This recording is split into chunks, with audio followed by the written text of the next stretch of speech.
Dito sa Cebu, gumapang ang nakagugulat na sinapit ang Noy. 3 buwang gulang na sanggol na si Baby Bumble. Namula ang kanyang katawan at nagkaroon pa ng mga pantal sa balat. Matapos daw kasi itong makagat ng langgam. So yun, pagtingin ko, mayroon ng mga langgam sa arms niya tsaka sa forehead niya. So, kinuha ko siya kaagad. So, pag-check namin, may mga kagat na siya. At sa loob lang ng 4 na minuto, tumaas na agad ang temperatura ni Baby Bumble. Nilagnat dahil sa kagat. Chinat ko lang yung pedya niya. And yung sabi na naman ng pedya is, takbo na agad kami sa ER daw.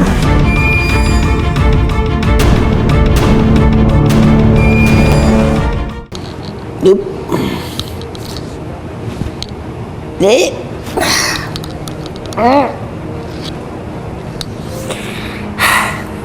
Walang langgam dito.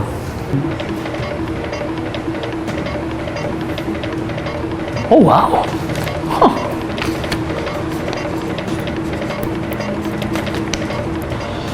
Mga aha, naghanap lang naman ako ng langgam. Malay nyo, may madiscover akong bagong species kaya ng kaaha natin si Mikey Bustos. This here is what we call the ant room.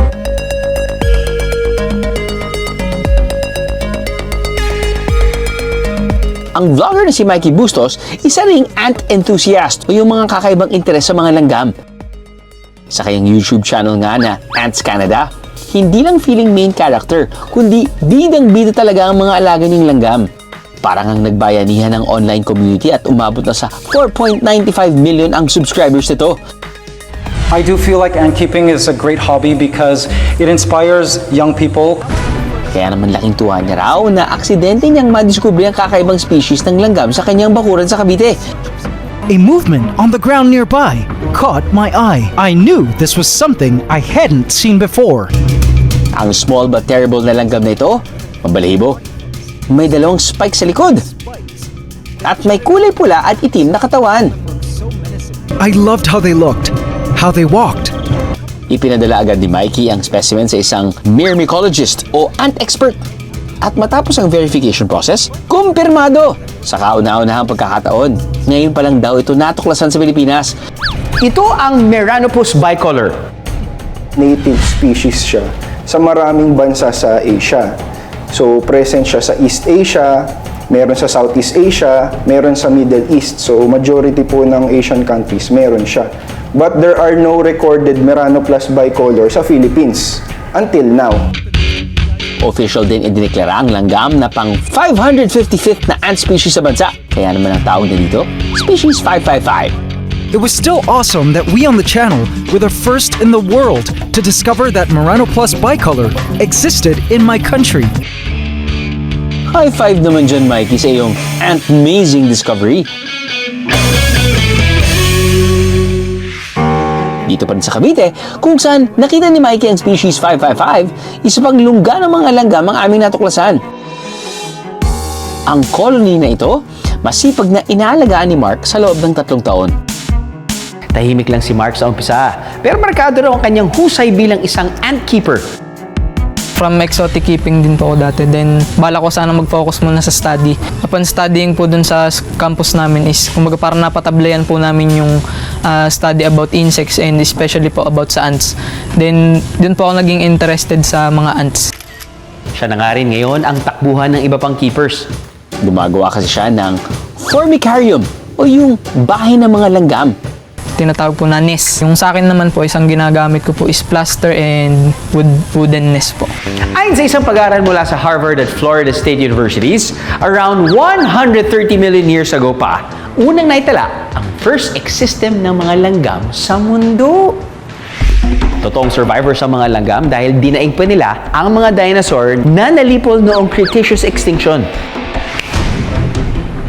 Alam niyo bang sa isang ant colony, may kanya-kanyang toka ang mga langgam? Para masigurong tuloy-tuloy ang kanilang lahi, ang queen ant ang nangingitlog para sa colony. Ang iba namang babaeng langgam, naghahanap ng mga pagkain bilang worker ants. Habang ang male ants, ang tanging trabaho lang ay makipag-mate sa queen. Hindi sila nagchichismisan ha? Dahil ang nasagap kong trivia, Alam niyo bang walang tenga ang mga langgam? Nakarinig ang mga langgam through vibrations sa lupa. Meron kasi silang special sensor sa kanilang mga paa at tuhod na ginagamit nila para i-interpret ang mga signal sa kanilang paligid. Hindi naman siguro masakit yan, bro, no? I mean, parang lang yung bang kagat ng langgam. Pero huwag daw sumuli ng kanilang mga kagat dahil napag-alaman namin sa Cebu, may isang sanggol lang nalagay sa alanganin dahil sa kagat ng langgam. Matapos papakin at kagatin ng mga langgam, nagpantal, namula, at tumaas pa ang temperatura ni Baby Bumble. Chinat ko na yung pedya namin kasi parang namumula na siya. Mainit na katawan niya, yung ears niya, namamaga na. And yung sabi na naman ng pedya is, takbo na agad kami sa ER daw. Kaya naman, hindi na sila ng dalawang isip na isugod ang sanggol sa ospital. Buti na lang at bumuti agad ang kanyang pakiramdam.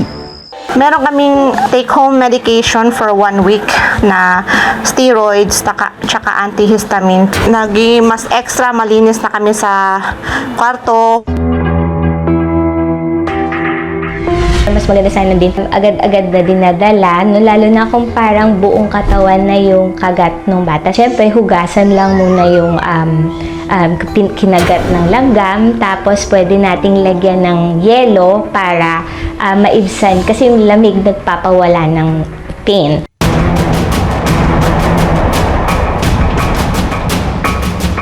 So ang mga ants or mga langgam, meron din po silang sting. So aside dun sa kanilang mandibles or yung mga ngipin nila, aakyat sila dun sa balat natin, tapos kakagat sila using their mandibles. So pagkagat nila dun sa skin natin, ang ginagawa nila, ina-anchor nila yung sarili nila para ma-sting nila. Ang mga ants, yung mga sting nila, merong mga venom in the form of formic acid.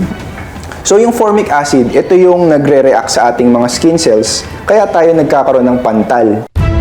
Dahil din sa formic acid, nagkaroon ng tinatawag na ant allergy ang sanggol na si Baby Bumble.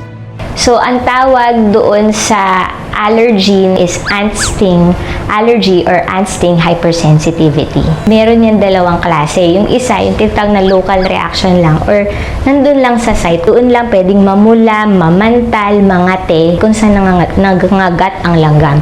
Meron din tinatawag na systemic.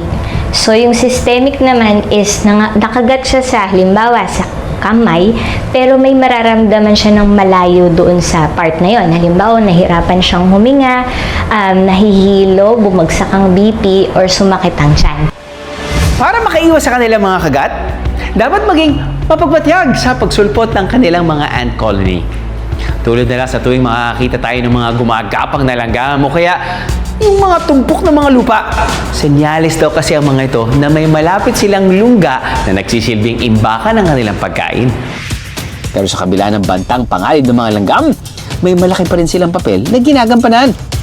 So one, decomposers din sila. Dinedegrade nila or bine-breakdown nila yung mga living organisms na mga namamatay para mabulok. So number two, ay binubuhaghag nila yung lupa para makatulong naman doon sa aeration ng lupa para sa halaman. Walang malaking nakakapuwing, pero sigurado, may mga maliliit na tulad ng mga langgam na ang mga kagat, huwag na nating ismulin. Aha!